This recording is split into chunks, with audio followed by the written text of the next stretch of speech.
가장 먼저 우리가 위에서부터 좀 내려가 볼 텐데 선생님 네. 어깨 질환부터 좀 살펴볼까요? 그렇죠. 기억하실지는 모르겠지만 저희가 9회 방송에서 네. 이 대표적인 어깨 질환으로 회전근개 파열에 대해서 이야기를 나눴었거든요. 그랬죠. 혹시라도 방송을 못 보신 분들을 위해서 다시 한번 설명 부탁드릴게요. 회전근개는 의학 용어고요. 이제 쉽게 말하면 어깨 힘줄입니다. 어깨 힘줄은 뭐 당연히 이 팔, 어깨를 움직이는 역할을 하는 기능을 하고 어깨 관절은 다른 관절과 달리 이 관절 운동이 굉장히 넓거든요. 네. 그래서 어떻게 보면 좀 불안정하기도 해요. 탈구 어깨 빠진다는 얘기 많이 들어봤잖아요. 그렇죠. 뭐 손목 빠졌다 이런 얘기 잘 못 들어봤어도 그래서 이 회전근개 즉 어깨 힘줄이 관절의 안정성에도 어느 정도 기여를 합니다. 그 방금 이제 어깨가 빠진다. 이제 그쵸. 흔히 일반인들은 그런 식의 표현을 쓰는데 그 이유는 그때 제가 기억하기로는 이 어깨 주변에 근육이 되게 많다고 들었어요. 이게 정확히 회전근개 파열은 어떤 질환인지 좀 설명해 주실까요? 그 네 개의 힘줄이 있는데 하나는 극상근, 극하근, 소원근, 그다음에 견갑, 하근. 말이 어렵죠.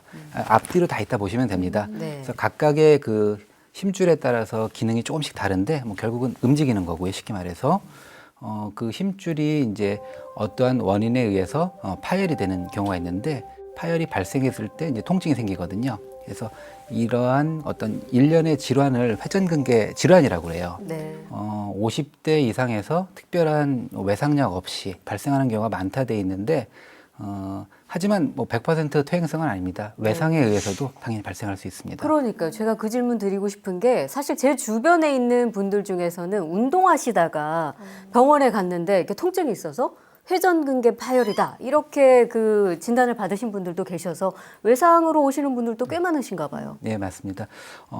아까 말씀드렸던 어깨 탈구, 이 탈구가 되면 이제 아무래도 관절이 과도하게 꺾이니까 그것에 의해서 힘줄이 파열될 수도 있고, 그리고 헬스 같은 경우 할 때 순간적으로 힘을 주잖아요. 네. 이때 이제 힘줄이 끊어질 수 있습니다. 환자분들이 느껴요. 뚝 소리가 났다고. 아, 소리가 날 정도로요? 진짜 뚝 하고 느껴지죠. 뭐 예를 들면 수영 같은 거, 네. 그다음에 뭐 배드민턴 네.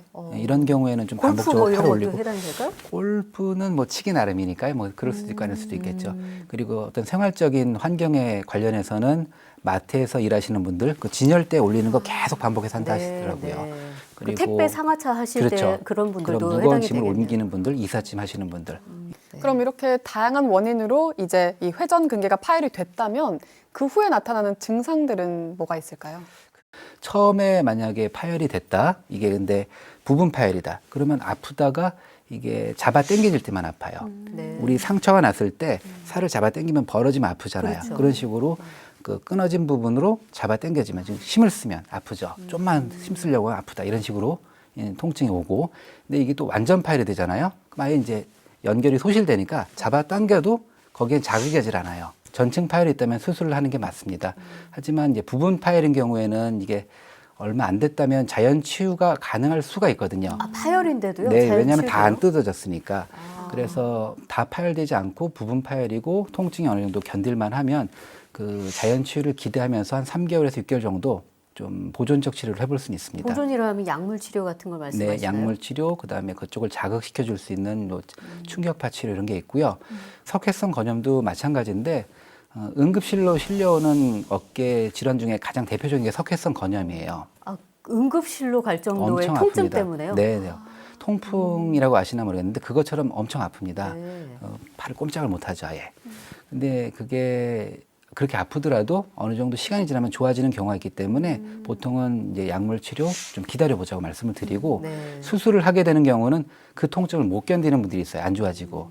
그게 한 열흘, 2주, 극심한 통증을 한 2주 겪는다 생각하시면 못 버티거든요. 네. 그런 경우에는 어쩔 수 없이 수술하는 경우가 있고 두 번째는 그렇게 심한 통증은 아닌데 몇 년째 아프다. 없어지지 않고 석회가 저절로 없어질 수 있거든요. 근데 없어지지 않고 몇 년째 아프다는 경우에는 그것을 이제 감압해주는 수술을 할 수는 있습니다. 네.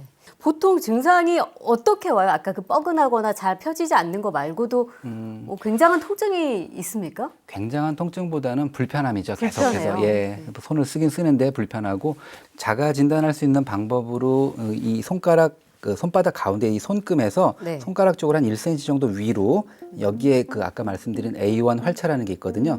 그 부분을 누르면 심한 압통이 있습니다. 네. 그러면서 아침마다 주먹이 좀 잘 안 쥐어지고 좀 지나면 나아지고 아니면 경우에 따라서 이 아까 말씀드린 잠김 증상이 있다든지 이런 경우에는 방아쇠 수지를 강하게 의심할 수 있죠. 근데 이 방아쇠 수지증 말고 저는 또 중년 여성들에게 자주 올 수 있는 질환 중에 하나가 손목 터널 증후군을 기억하고 있거든요. 이것도 다시 한번 설명해 주실까요? 손목 터널 증후군이라는 거는 이 손의 손목 쪽에서 요 부분입니다. 여기에 손목 터널이라는 것이 있는데 네. 그 터널 안에는 여러 가지의 이 손가락을 움직이는 아까 말씀드린 굴곡건 그것과 그 가운데 있는 정중신경이라고 있습니다. 네. 가운데 있어서 정중이라고 보시면 돼요. 그 신경이 있는데 그 손목 터널 내부가 좁아지는 거예요. 무슨 이유든지 간에. 네. 그 막이 두꺼워지든지 아니면 손을 너무 많이 써서 힘줄이 뚱뚱하게 붙기도 하거든요. 네. 그래서 그러한 원인에 의해서 그 공간이 좁아지면 신경이 눌리게 됩니다. 그러면 이제 정중 신경이 지배하는 신경 부위를 따라서 엄지 손가락, 두 번째, 세 번째, 네 번째 반이거든요.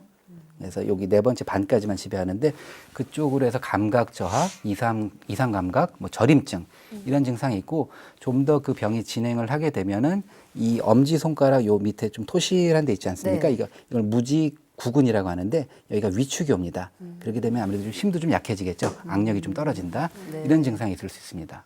또 하나 제가 기억에 남는 거는 좀 이름이 무시무시했어요. 결절종을 기억하고 있는데 네. 이게 일반인들은 흔히 알기로 이제 무호흡이라고 알고 있는데 이게 뭐 위험하거나 이렇게 좀 심각한 그런 건 아닌 거죠? 예, 조직 검사에서 확진이 된다면 전혀 걱정하실 병은 아닙니다.